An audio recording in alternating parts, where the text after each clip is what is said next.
بسم الله الرحمن الرحيم نحمده ونصلي ونسلم على رسوله الكريم اما بعد۔ اسلامی عقائد میں ایمان کا بیان۔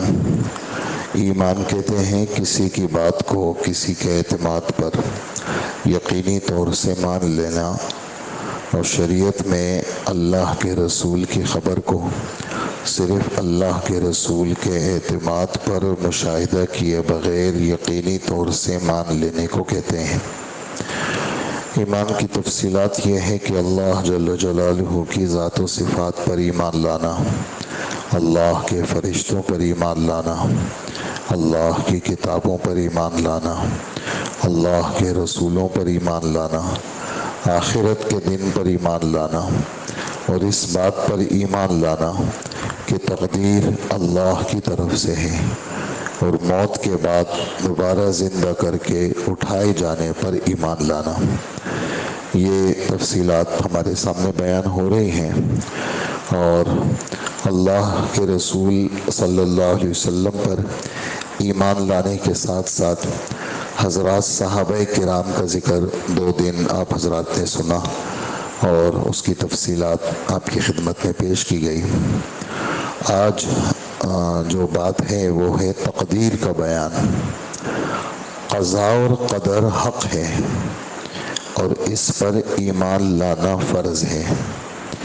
ایمان بالقدر کے معنی یہ ہیں کہ اس بات کا یقین اور اعتقاد رکھا جائے کہ اللہ جل جلالہ نے مخلوق کے پیدا کرنے سے پہلے ہی خیر اور شر کو، ایمان اور کفر کو، ہدایت اور گمراہی کو، اطاعت اور گناہ کو، اور جس سے بھی جو فعل صادر ہو رہا ہے اور جس کو جو کچھ جتنا کچھ مل رہا ہے اور جو حالات پیش آ رہے ہیں، ان سب کو مقدر فرما دیا ہے، اور ان سب چیزوں کو اللہ نے پہلے سے لکھ لیا ہے۔ اب اس دنیا میں جو کچھ ہو رہا ہے وہ سب اللہ کے ارادے اور اللہ کی چاہت سے ہو رہا ہے، اور جو کچھ ہو رہا ہے اللہ کو پہلے ہی سے پورے طور پر ان تمام واقعات کا علم ہے۔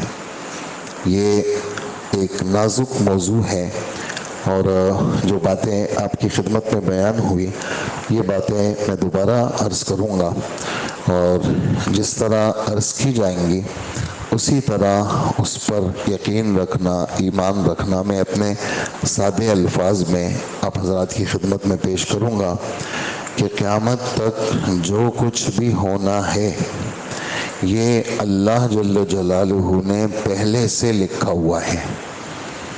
کس کو پیدا ہونا ہے، کہاں کہاں سفر کرے گا، کیا کیا کرے گا، کیا کھائے گا پیے گا، اس کی جزیات اور اس کی کلیات، اس کا ایک ایک جز اور اس کا ایک ایک کل اللہ جل جلالہ نے پہلے سے لکھ دیا، اور جو کچھ ہو رہا ہے وہ اللہ کے ارادے کے مطابق ہو رہا ہے۔ یہ بات اب اس میں کافی ساری باتیں اللہ کے رسول سے صحابہ نے پوچھی۔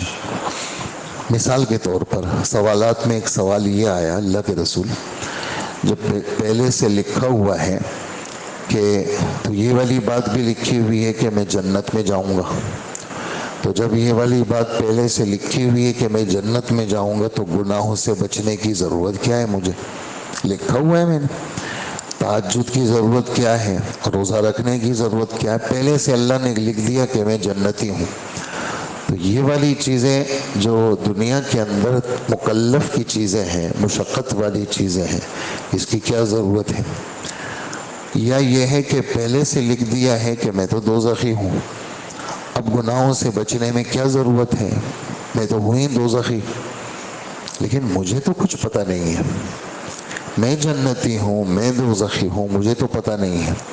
اس کا جواب ہمارے نبی صلی اللہ علیہ وسلم نے سادے الفاظ میں یہ دیا کہ کسی فرد بشر کو یہ بات معلوم نہیں ہے کہ وہ جنت میں جائے گا یا دوزخ میں جائے گا۔ لکھا ہوا ہے ہم اس لکھے ہوئے کو تسلیم کریں گے، یہ ہمارے ایمان کا حصہ ہے۔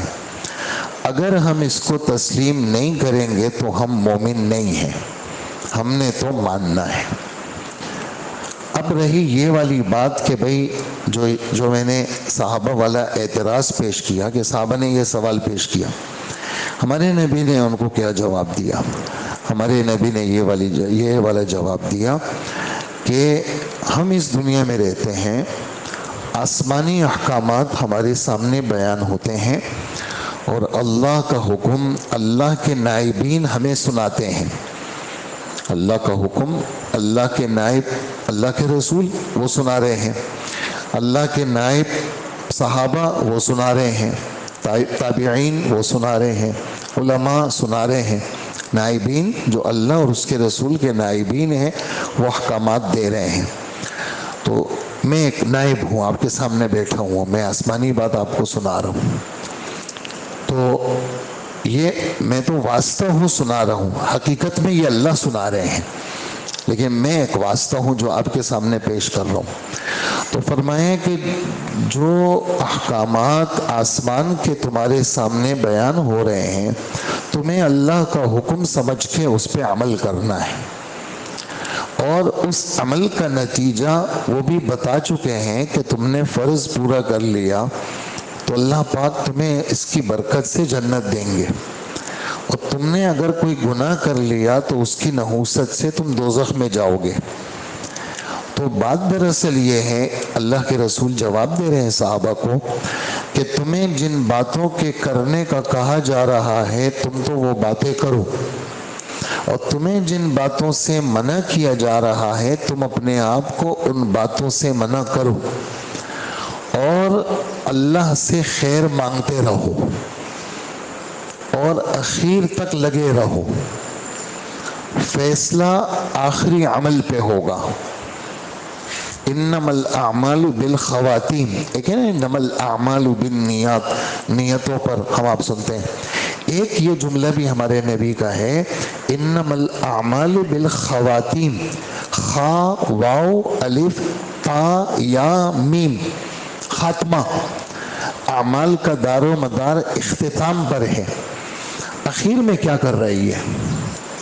اچھا وہ اخیر بھی میرے رب نے لکھا ہوا ہے کہ اس آدمی کا اخیر کیا ہوگا، لیکن وہ اخیر مجھے پتہ نہیں ہے۔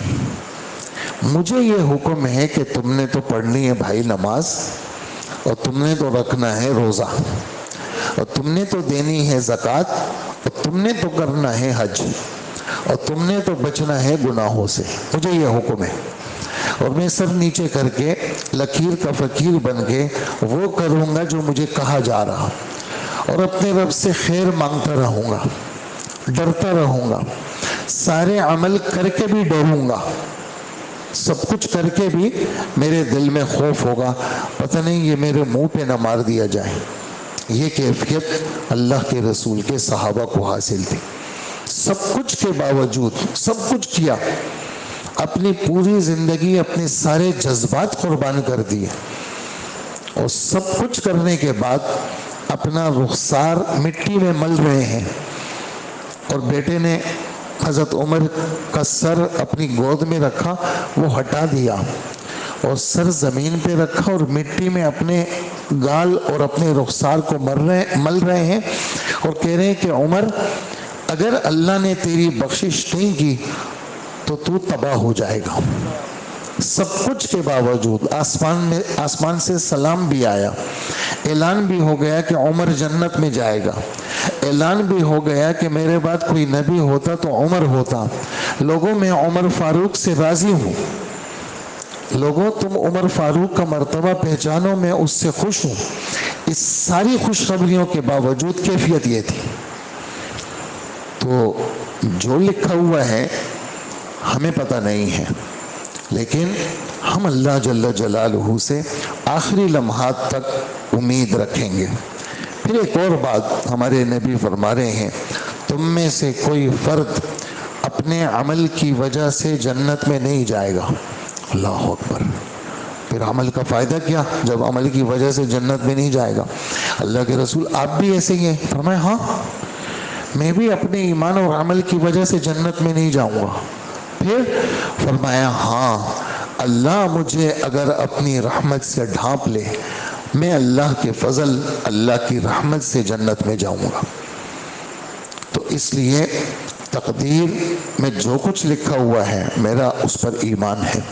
اور یہ موضوع ایسا ہے جو آدمی کو شک شبے میں ڈالتا ہے، اور جو زیادہ ہوشیار بننے کی کوشش کرتا ہے وہ پھنستا ہے. تو اس طرح کے صحابہ کے شاگردوں کے دلوں میں بھی اس طرح کے وسوسے آئے.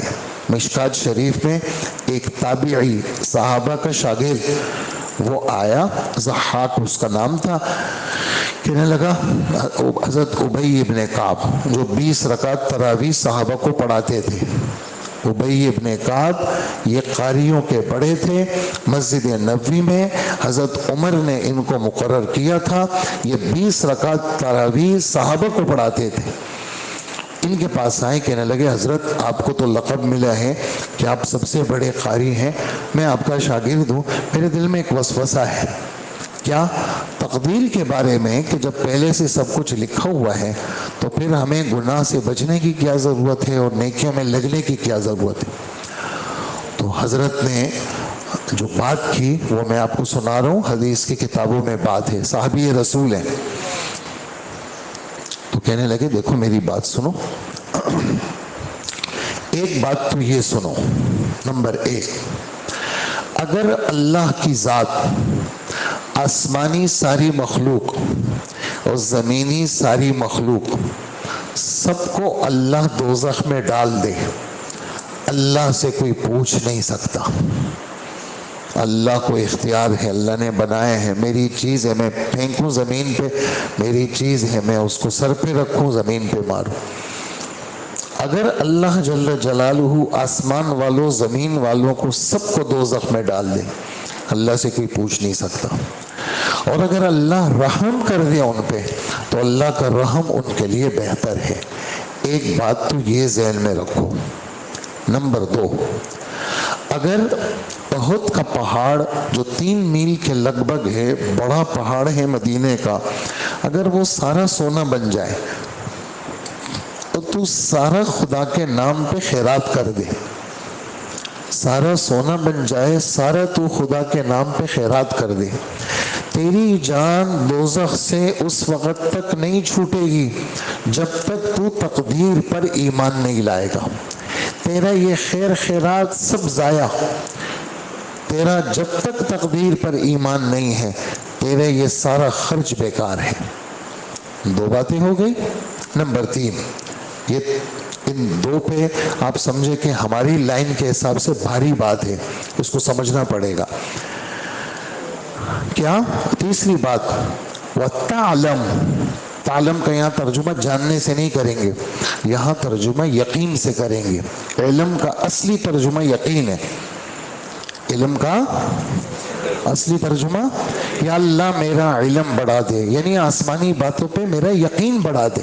رب زدنی علما، آسمانی باتوں پہ میرا یقین بڑھا دے. فَعْلَمْ أَنَّهُ لَا إِلَهَ إِلَّا اللَّهُ، سورہ محمد 26واں پارہ. یہاں یہ ترجمہ نہیں کریں گے آپ جان لیجئے کہ اللہ کے سوا کوئی معبود نہیں. جاننا نہیں ہے، آپ یقین کر لیجئے کہ اللہ کے سوا کوئی معبود نہیں. تو یقین ترجمہ کرے گا. وَتَعْلَمْ، تو یقین کر اس بات پہ. کیا؟ أَنَّمَا أَصَابَكَ لَمْ يَكُنْ لِيُخْطِئَكَ وَمَا أَخْطَأَكَ لَمْ يَكُنْ لِيُصِيبَكَ. کہ سن لو یہ بات، جو خیر یا شر آ چکا ہے وہ کبھی ٹلنے والا تھا نہیں. جو خیر یا شر تجھے نہیں لگا، جو بیماری آ گئی تو نے بڑے پرہیز کیے لیکن رب نے طے کیا تھا بیماری آنی تھی، وہ لگے گی، اور تو نے کوئی پرہیز نہیں کیا اور ساری بد پرہیزیاں چلتی رہی اور کچھ بھی نہیں ہوا تجھے. معلوم یہ ہوا کہ تیرے رب نے لکھا نہیں تھا تیرے لیے. جو آ گئی وہ ٹلنے والی نہیں تھی، جو نہیں آئی وہ آنے والی نہیں تھی. یہ تیرے اندر دل کی آواز ہو کہ جو حالات آ چکے ہیں یہ ٹل نہیں سکتے، جو نہیں آئے وہ آ نہیں سکتے. یہ تیرے اندر کی بات ہو. اور سن لو ایک بات، کہ 3 باتیں ہو گئی. اگر تو اس عقیدے سے ہٹ کر کے تیری موت آئی تو سیدھا دوزخ میں جائے گا تو. خبردار جو اس عقیدے سے تم ہٹے. نمبر 1 بات کیا کہی؟ اگر اللہ آسمان اور زمین سب کو دوزخ میں ڈال دے، اللہ سے کوئی پوچھ نہیں سکتا. اور اگر اللہ رحم کر دے، اللہ کا رحم ان کے لیے اچھا ہے. نمبر 2، احد کے پہاڑ کے برابر تو اگر سونا دے دے تو جب تک تو تقدیر پر ایمان نہیں لائے گا اس وقت تیرا سونا بھی قبول نہیں. اور نمبر 3، یہ تیرے دل کے اندر کا یقین ہو، جو آ چکا ہے وہ ٹل نہیں سکتا، جو نہیں آیا وہ آ نہیں سکتا. اور اگر ان باتوں کے بغیر تو مر گیا تو سیدھا دوزخ میں جائے گا. یہ ماننی پڑے گی تجھے. یہ کہتے ہیں میں اپنے ایک اور استاد کے پاس گیا، یہ بڑے بڑے لوگ تھے سارے. دوسرے استاد کون ہیں؟ یہ عبداللہ ابن مسعود ہیں. حضرت عمر نے ان کو یہاں بھیجا تھا عراق میں کوفہ کے اندر. اور حضرت امام ابو حنیفہ رحمۃ اللہ علیہ ان کے استادوں کے استادوں کے استاد عبداللہ ابن مسعود ہیں. اور حضرت امام ابو حنیفہ رحمۃ اللہ علیہ کے کتنے سارے دلائل ان کے اندر، کن کا نام ہے؟ عبداللہ ابن مسعود کا نام ہے. تو بہت انتہائی قابل آدمی ہے. تو میں گیا اپنے ایک اور استاد کے پاس کہ حضرت میرے دل میں اس طرح کی باتیں ہیں. انہوں نے ہو بہو وہی 3 باتیں کہیں جو مجھے میرے پہلے استاد حضرت ابی ابن کعب نے کہی تھی.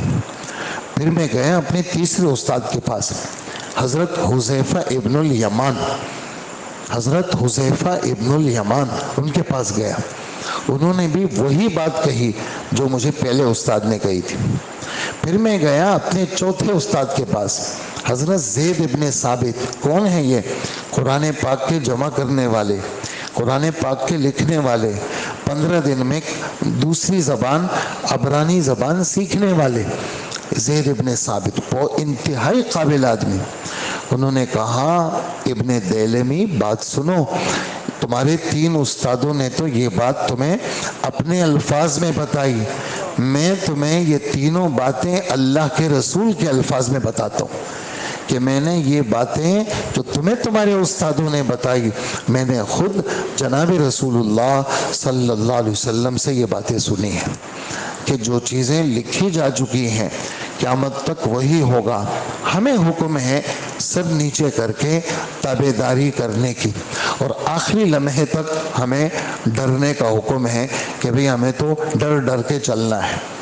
دوسری حدیث آپ کو سناؤں. ایک تو میں نے یہ والی سنائی، دوسری آپ کو سناؤں. صحابہ کہتے ہیں بیٹھے ہوئے تھے اور اللہ کے رسول آئے، آپ کے ہاتھ میں 2 کتابیں تھی. تو ہم دیکھ رہے ہیں. آپ نے فرمایا اے میرے صحابہ یہ دیکھو یہ کتاب ہے، اس کتاب میں جن لوگوں نے جنت میں جانا ہے ان کا نام، ان کے باپ کا نام، ان کے دادا کا نام، ان کے قبیلے کا نام، وہ سب کچھ پوری تفصیلات اس کتاب میں ہے جنتیوں کی. اور اخیر میں جمع بندی کر لی ہے، اتنے ارب، اتنے کروڑ، اتنے لاکھ، اتنے ہزار، اتنے 100 یہ لوگ جنت میں جائیں گے. پھر دوسری کتاب اٹھائی، فرمائیں یہ کتاب دیکھ لو ذرا، اس کتاب میں دوزخیوں کے نام ہیں، ان کے باپ، ان کا نام، ان کے باپ کا نام، ان کے دادا کا نام، ان کے قبیلے کا نام، یہ لوگ دوزخی ہیں. اور اخیر میں اللہ پاک نے جمع بندی کر لی کہ اتنے اتنے اتنے یہ سب دوزخ میں جائیں گے. پھر حضور صلی اللہ علیہ وسلم، وہ غیب کی کتابیں تھی، اللہ کے رسول نے ایسا کیا تو کتابیں ہمارے سامنے سے غائب ہو گئی. اور پھر فرمایا سن لو یہ بات، سددو وقاربو، سیدھے سیدھے مذہب پہ چلنے کی کوشش کرنا، اور اگر سیدھے چلنا مشکل ہو تو کم سے کم قریب قریب رہنا. اور یہ والی بات تم سب کے ذہنوں میں ہونی چاہیے کہ جس آدمی کے لیے اللہ جل جلالہ نے جنت لکھ دی ہے وہ جنت میں ضرور جائے گا، چاہے اس کی پوری زندگی دوزخیوں والے کام میں گزری، لیکن آخر کے اندر اللہ جل جلالہ اس سے ایسی چیزوں کو سرزد کریں گے کہ وہ جنتیوں کے کام کرے گا. اور جس کو دوزخ میں جانا ہے پوری زندگی اس نے کیا کیا؟ جنتیوں کے کام کیے، لیکن اخیر میں اس کا دل دماغ ایسا آوارہ ہو جائے گا کہ وہ دوزخیوں کے کام کرے گا۔ لہٰذا تم سب کو اس بات سے ڈرنا چاہیے کہ آخری لمحات تک مذہب پہ چلنا تمہارے لیے کیا ہونا چاہیے، اس کی کوشش کرنی چاہیے۔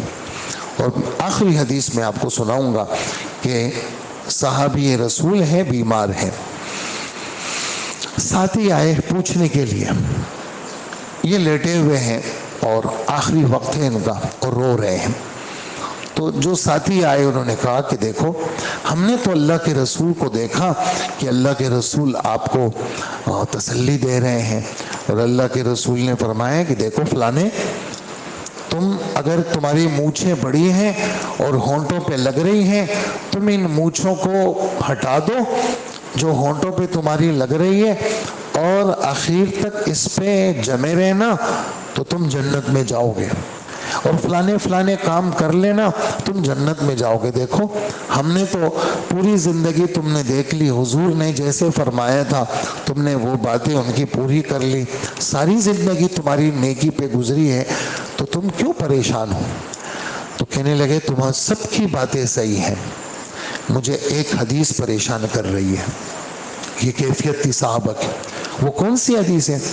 کہا کہ مجھے یہ حدیث پریشان کر رہی ہے کہ رسول اللہ صلی اللہ علیہ وسلم نے ایک دفعہ فرمایا کہ اللہ پاک نے ساری روحوں کو جمع کیا اور اللہ پاک نے ایک مٹھی بھری اپنی شان کے مطابق، کیسی تھی وہ اللہ کو پتا، اور فرمایا ان سب کو میں نے جنت کے لیے پیدا کیا اور ایسی رکھ دی، اور پھر ساری روحوں میں سے جو باقی بچ گئی ایک اور مٹھی لے لی اور فرمایا ان سب کو میں نے دوزخ کے لیے پیدا کیا۔ مجھے یہ بات ستا رہی ہے کہ میرا شمار پہلی مٹھی میں ہے یا آخری مٹھی میں ہے، یہ بات مجھے پریشان کر رہی ہے، اس لیے میں رو رہا ہوں، اور میں اللہ سے درخواست کرتا ہوں میرا خاتمہ ایمان پر ہو جائے۔ تو یہ کیفیت تھی حضرات صحابہ کرام کی، سب کچھ کرنے کے بعد بھی آخری لمحے تک ان کے اوپر خوف کا غلبہ تھا، لیکن تقدیر پر ایمان، اس پر ان کا کوئی فرق نہیں آیا۔ اور یہ والی باتیں مجھے آپ کی خدمت میں پیش کرنی تھی۔ اب میں تھوڑا سا پڑھ کے پھر دعا کر لیتا ہوں۔ اب عالم میں جو کچھ ہو رہا ہے وہ سب اللہ کے ارادے اور اللہ کی چاہت سے ہو رہا ہے، اور جو کچھ ہو رہا ہے اللہ کو پہلے ہی سے پورے طور پر اس کا علم تھا۔ جب انسان کسی کام کے کرنے کا ارادہ کرتا ہے تو اللہ کی طرف سے اسے ایک قسم کی طاقت ملتی ہے۔ انسان کو اختیار دیا گیا ہے کہ وہ اس طاقت کو نیکی میں لگائے یا برے کام میں لگائے۔ نیک کام میں لگانے کی وجہ سے اس کو ثواب ملتا ہے، برے کام میں لگانے کی وجہ سے اس کو سزا ہوتی ہے۔ جس کام کے کرنے کی انسان میں طاقت نہیں ہے اللہ نے اس کام کے کرنے کا حکم نہیں دیا۔ خیر و شر، ہدایت اور گمراہی کا پیدا کرنا برا نہیں ہے، بلکہ عین مصلحت کے مطابق ہے، تاکہ نیک اور برے کا امتحان لیا جا سکے اور اسی کے حال کے مطابق اچھا اور برا بدلہ دیا جا سکے۔ البتہ گمراہی کے کام کرنا برا ہے اور کرنا نہ کرنا یہ انسان کا عمل ہے، اسی پر اس کو سزا ملے گی۔ جناب رسول اللہ صلی اللہ علیہ وسلم نے تقدیر کے معاملے میں بحث مباحثہ کرنے سے نہایت سختی سے منع فرمایا ہے، لہٰذا ہمارے لیے ضروری ہے کہ ہم اس مسئلے میں بحث مباحثہ نہ کریں۔ جو باتیں بیان کی گئی اسی پر آدمی کو ایمان رکھنا، عقیدہ رکھنا، یہ اس کے ذمہ ضروری ہے۔ اللہ جل جلالہ ہم سب کو عمل کی توفیق عطا فرمائے۔ الحمدللہ رب العالمین۔